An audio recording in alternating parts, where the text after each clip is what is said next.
So হয়ে গেছে, আগে এই ভিডিওটি দেখো, তারপর এই ভিডিওটির ফানি ফানি কমেন্টগুলো পড়বো।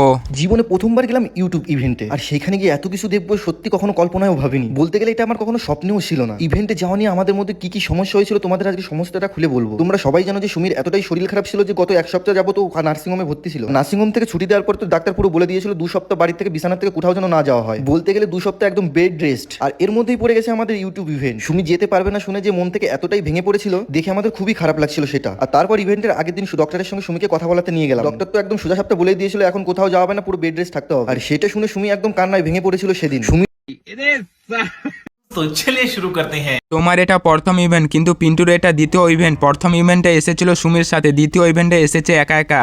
ঠিক বলেছো। সুমির নাকি বাইরের খাবার খাওয়া বারণ, তাহলে এখন খাচ্ছে কেন? ফ্রিতে পেয়েছে ভালো খাবার, তাই গেলা শুরু করে দিয়েছে। और अभी तो रुको, क्लाइमैक्स अभी बाकी। কাকিমা তুমি কোথায়? এখন দেখছি সুমি বাইরের খাবার ঘপ ঘপ করে খেয়ে নিচ্ছে। আর সাবধানে রেখো তোমার বউকে, তোমার সতীনও গেছে।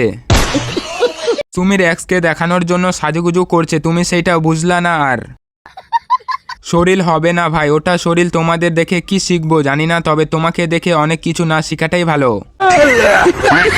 ডাক্তার বাবু, ডাক্তার মশাই।